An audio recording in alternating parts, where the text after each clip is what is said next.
G'day there guys, Marky here, and welcome back to another episode of r/relationship advice. I do hope you're having a wonderful day, and with that said, I want you to sit back, relax, chuck a prawn to the barbie, and let's just get right into it. Posted by user, The Housing Dilemma, titled, Am I the asshole for not charging my son rent on a home that he partially owns? My oldest son, 24, is not my wife's biological child, and is my child with my late wife. My late wife and I bought a 3-bedroom house when we got married. When I remarried, my current wife moved into this house with me, but I never put her name on the deed. The house was only in my name. My wife and I ended up having several children and needing to move into a bigger house. When we bought our new home, she wanted me to sell the old one. I said no, that this home was something that my late wife and I purchased with the hope of one day passing on to our son. I would make it a rental property instead. This was one of the biggest fights that we ever had. She insisted we compromise, but I refused to do so. When my son graduated from college, I put his name on the deed to the house with mine, which was another fight, but I felt that he was the appropriate inheritor to his mother's share. I didn't share any of the rental income with him though, as I was still paying all the taxes and insurance. At this point, the mortgage is paid off. I net over $2,000 a month from this house, which goes into the household budget. My son just got engaged and wants to move into the house after he marries his fiancée. He suggested he pay half rent and eventually buy out my share of the house. I told my son that I agreed to his plan of saving up to buy out my share, but instead of paying rent, he should just take over the taxes and insurance. We agreed to this. My wife is livid and says I'm a massive asshole for dramatically decreasing our household income without consulting her. She likened my decision to financial abuse. I suggested we downsize to a smaller house now that our oldest 2 kids are leaving the nest, and we can rent out the larger one and be in the same situation as before, owning 2 homes and getting rental income from one. She called me a selfish prick and won't speak to me now. Am I the asshole? OP has offered the following explanation for why they think they might be the asshole. I made a big financial decision without consulting my wife. I might be the asshole because we've been fighting for years about this house, but I have never once compromised with her.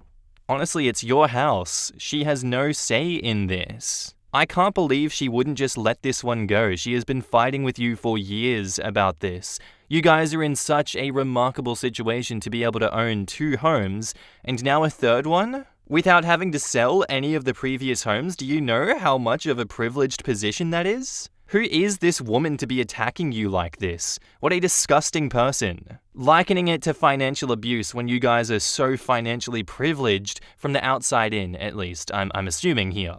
You told her that this was the plan for your son from the start, and yet she continues to attack you and then say that you're abusing her, and now she won't speak to you? Childish behavior, absolutely childish. I completely agree with and support your actions in this story, OP. Double down and continue. I don't like what your wife is doing. More communication needed. Not the asshole. In the comments, Lithorian says, Not the asshole. Your son's name is on the title. You have zero right to charge him any form of rent. He is an equal owner to you at this point. His paying the taxes and insurance is reasonable since he is using the home as a primary residence, but he is an equal owner and thus has equal rights to use of the property. Frankly, he should have been getting half of the rental income as soon as his name was on the property.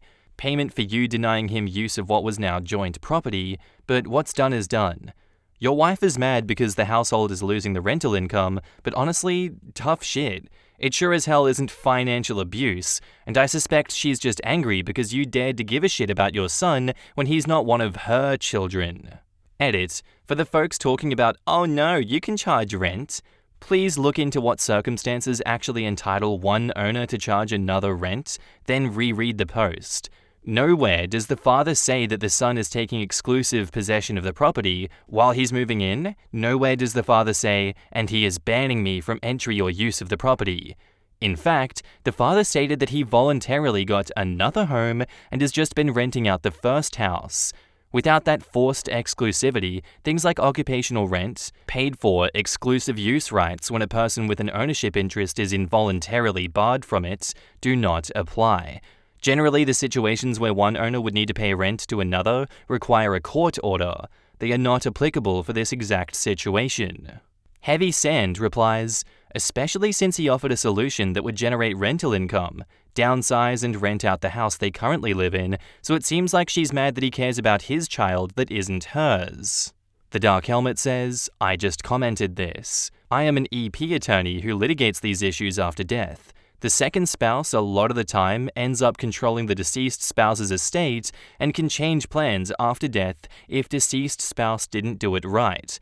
Massive litigation battle ensues from the child or children of the first marriage. Very common. Lycam says, a father that remarries plus more kids and acknowledges older son. You are a rare species, OP, not the asshole. Your wife is. She's trying to seize the property from your son even though he is the rightful inheritor. She wouldn't do this if it were her biological child. Needless to say, your wife just doesn't care for him. Also, you stated clearly that you already own a large house, and since your kids are moving out, you can move and rent out that house, which will probably bring in more profit. You're being reasonable while she is acting selfish. And now, onto the update. Thanks to everyone that shared their perspectives. Looking at outside points of view was enlightening. This house is very complicated for me. I bought this house with my first wife, and for a long time, it represented the life not lived, a past that can't be reclaimed.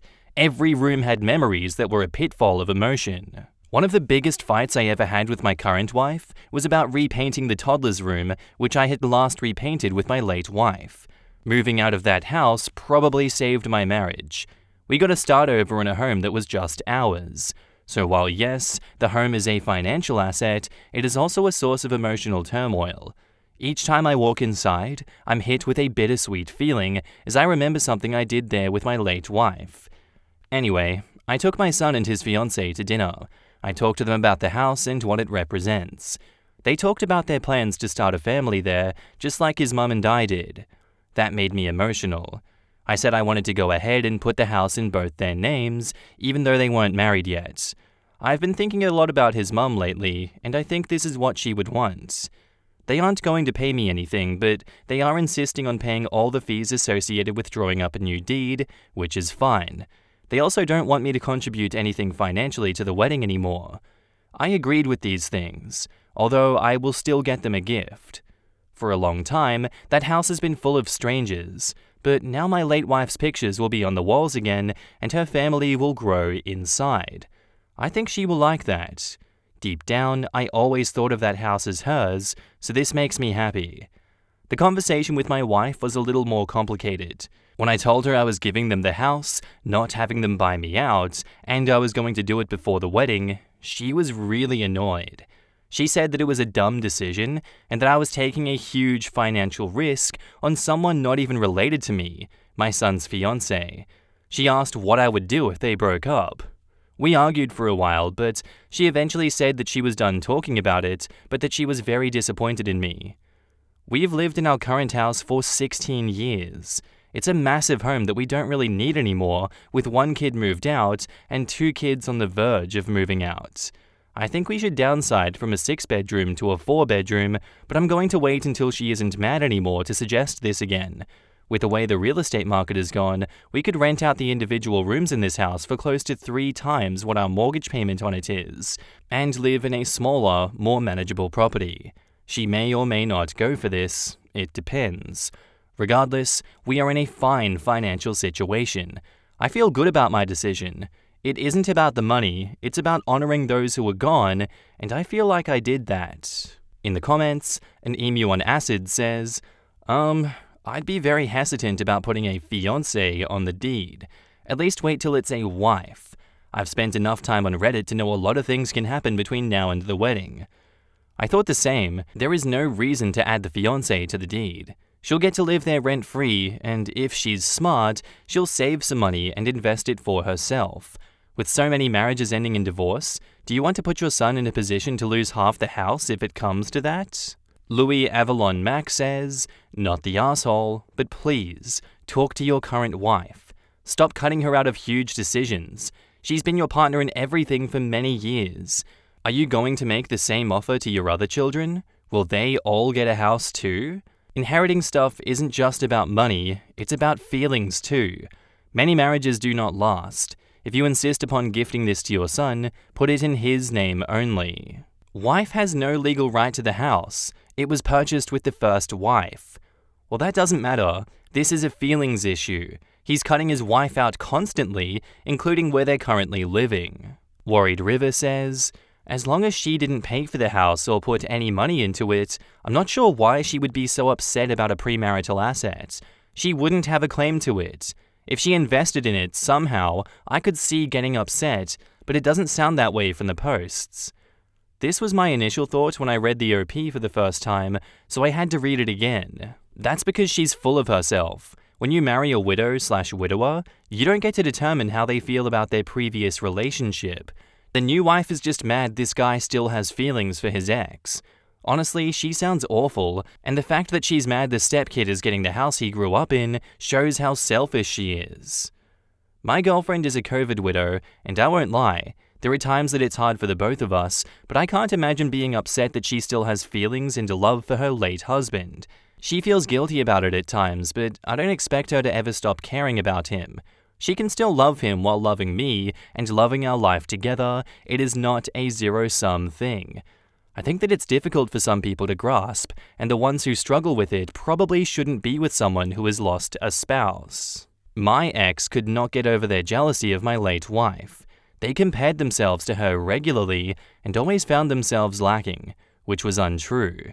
They couldn't get past that I would still have been with my late wife if she hadn't died, as if that somehow invalidated our current relationship. I never understood their feelings. My wife did die. I'm allowed to live a life after that. I am allowed to love other people. Love can expand.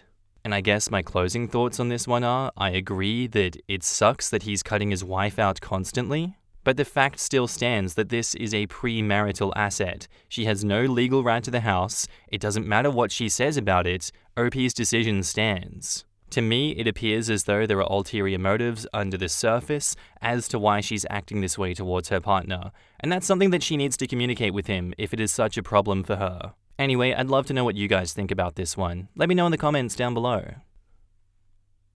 Our next post is titled, Am I the asshole for scolding the monster under my daughter's bed?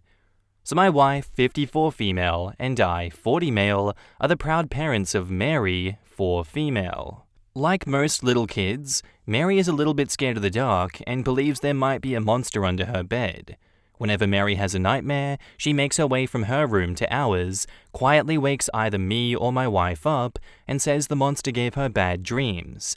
I then walk Mary back to her room, tuck her in again, and reassure her that the monster can't hurt her.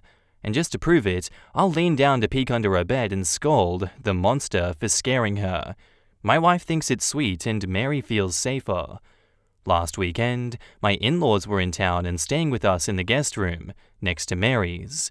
Mary had a nightmare, and we did our typical pattern described above.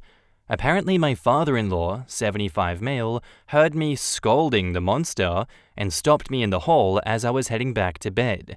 He told me that Mary needs to learn monsters aren't real, and it's time Mary learned how to fight her own bad dreams. I was angry. I marched past father-in-law and told my wife what he had said.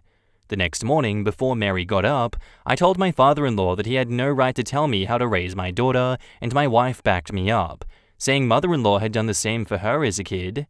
Father-in-law thinks that we're overreacting, but I disagree. Am I the asshole? OP has offered the following explanation for why they think they might be the asshole. I want to be judged for yelling at my father-in-law. I think I might be the asshole for doing so, even though my wife backed me up. Oh, so you didn't just tell your father-in-law that he had no right to tell you how to raise your daughter, you yelled at him when that happened. Oh, that changes everything. Well, in that case, you're still not an asshole for that. I'm sure parenting standards have changed in the time that father-in-law was a father, and all kids are different. Maybe this strategy with Mary is better than telling her that monsters aren't real. I don't think you're overreacting by pushing back on your father-in-law's words. I think it's okay for father-in-law to have disagreements, but I think the way that he brought it about was bad. To me, it sounds as though he was looking for a fight, he got it, and then he said, "Whoa, whoa, whoa, you guys are overreacting here. What's wrong with you? You guys suck." My judgment, not the asshole. Now in the comments, UTC3487 says, "Not the asshole. Mary is 4. She's allowed to ask her parents for protection against monsters, and her parents are allowed to come up with sweet ways to make her feel safe. Father-in-law had no reason to say anything. By the way, how you're dealing with the monsters sounds really sweet. I might steal this idea when my little one gets to that age." Eden the Small says, "It works. I've done it with both my tiny spawn. They tend to not believe you if you say monsters don't exist. I made mine watch a few episodes of Doctor Who and told them that they don't need to be scared of monsters because the Doctor stops them." Accomplished 2 replies, "My nephew had lots of superhero dolls. He would decide which hero was best for in the closet, under the bed, etc., and then at bedtime he would deploy his protectors." Voyager says, "Not the asshole. Any parent knows that you enter into a child's fantasies if you want to get anywhere with them. There is a wonderful line in a book about how a particular nanny used to beat the underbed monsters with a fireplace poker. Well, she could not convince the children not to believe in the monsters. The monsters were there. She could, however, get them to believe in the poker." When my kids were little, I collected every scary-looking stuffed animal that I could find, from tigers and lobsters to Cthulhuoid shoggoths. They were the stuffy army, and their job was to protect my kids from the monsters as soon as they got old enough to start worrying about said monsters.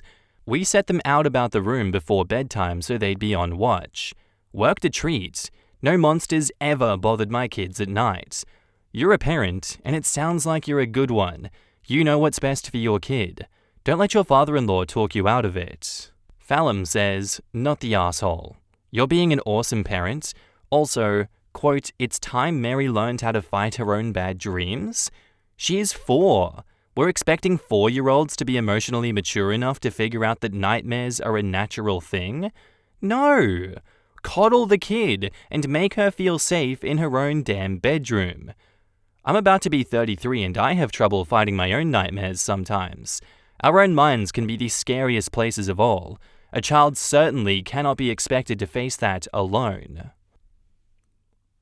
And now, on to the update. Well, the judgment on my post has made it clear that the answer is not the asshole. However, as my name suggests, this is a throwaway account. So, first and foremost, I have something I'd like to say.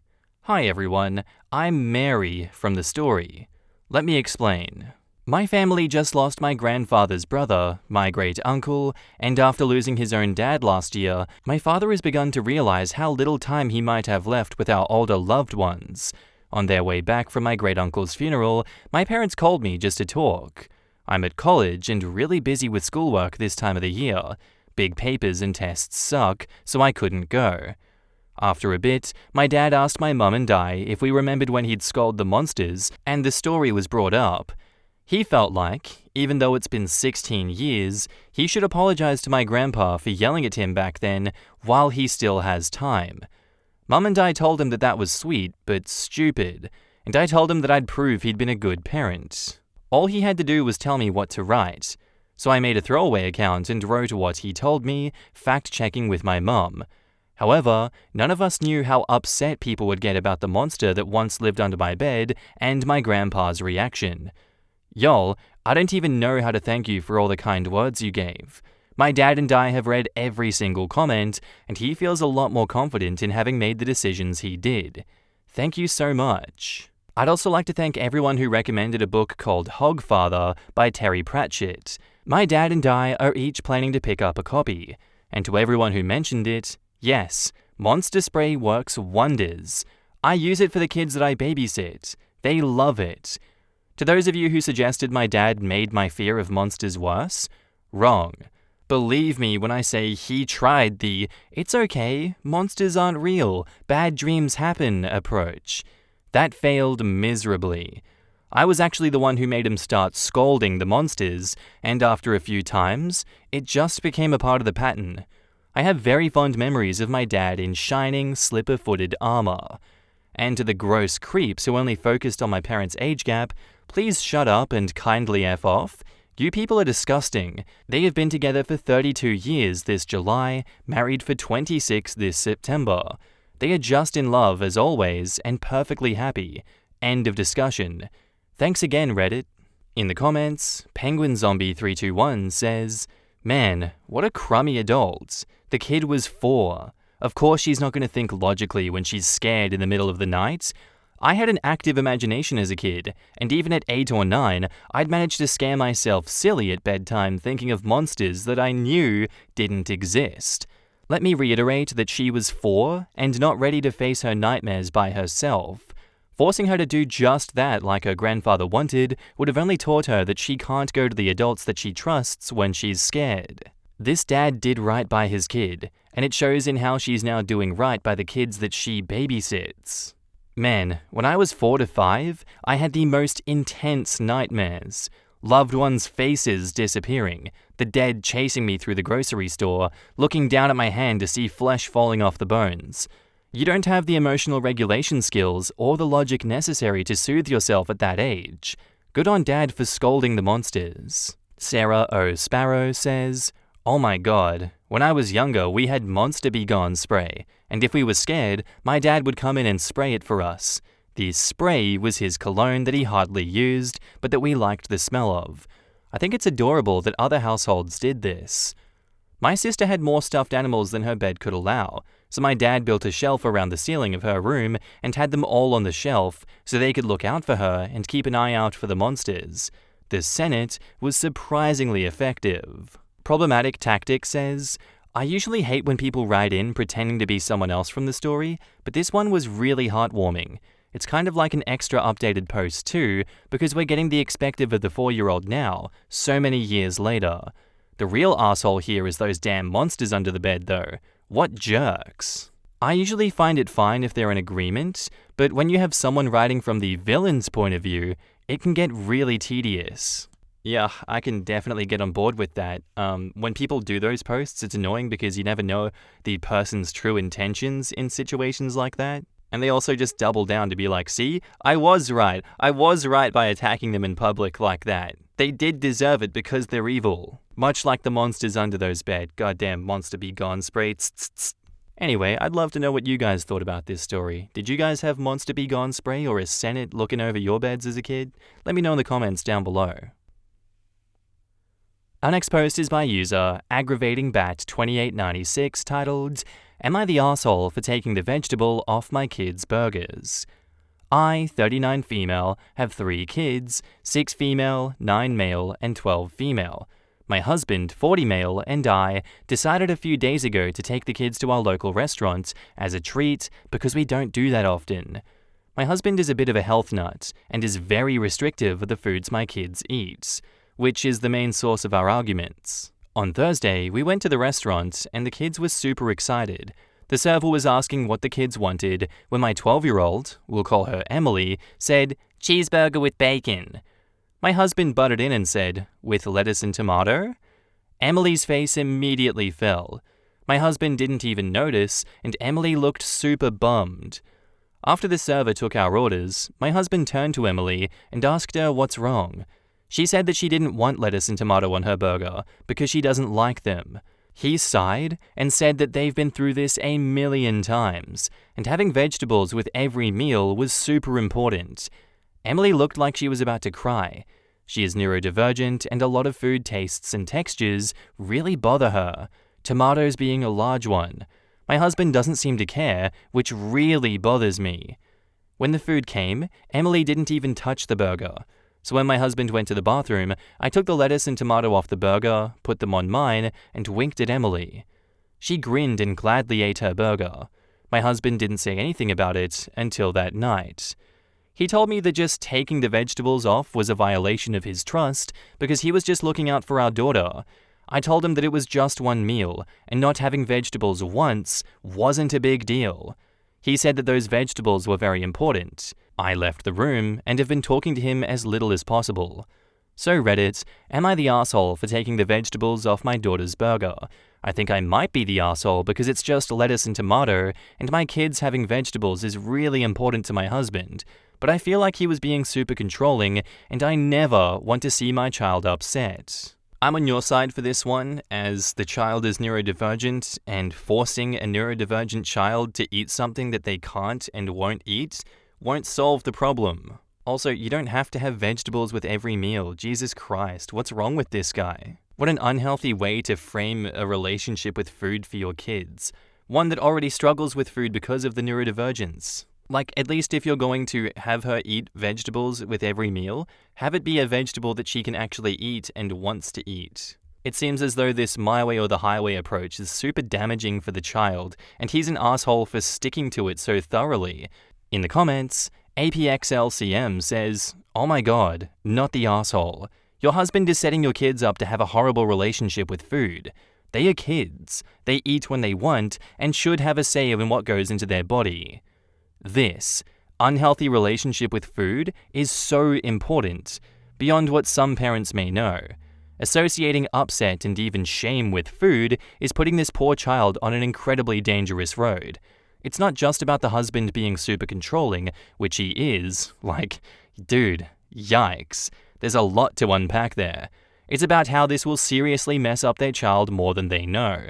I pray this poor girl doesn't develop an eating disorder. That may sound extreme, but that is a highly likely outcome of this. Couldn't agree more. They also took their kids out for a treat, but husband couldn't let it slide that she must eat veggies and not enjoy even one meal the way she wanted. Not to mention, how much nutrition is in a piece of iceberg lettuce and probably unripened tomato? She wouldn't be missing much. Right? Iceberg lettuce has zero nutritional value. It's essentially water in leaf form. Funtime Chris 79 says, "Not the asshole, but your hubby is. First of all, a tomato is a fruit, and second, lettuce has very little nutritional value. Why not just order a side of veggies with her burger instead of insisting on having them as a burger topping?" And OP replies, "The certain restaurant that we went to didn't have a huge menu, so the only side options were fries or chips, so I think that he decided that putting vegetable on the burger was his only option." LR26 replies, "A slice of tomato and a leaf of lettuce does not automatically make a cheeseburger healthy. For one meal, your kid can have a treat. Your husband should focus on an overall rule about eating veggies, one that your neurodivergent kid can handle, instead of this weird rule for a single burger." And now, on to the update. I went to bed when this post had about 200 comments and 50-something upvotes. Now there is 5.8 thousand upvotes and 1.8 thousand comments.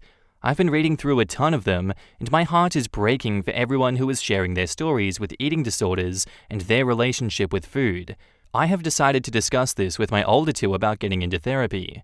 I'm still trying to figure out what to do with my dick for a husband. Divorce is a serious contender. I would have considered it sooner, but I always thought that it would be better for the kids if we stayed together. I've now realized that my husband is harming my children in ways that could be life-threatening. I'm thinking about taking the kids over to my parents' house for the week, because I don't think that I can handle my husband doing this stuff to my babies. Thank you so much for all of the support, and I really appreciate it. I will update later about what I've decided to do. And that's where I'm going to leave today's story, guys. I do hope you enjoyed. If you did, let me know what you thought about it down below, and I'll see you in the next one. Bye.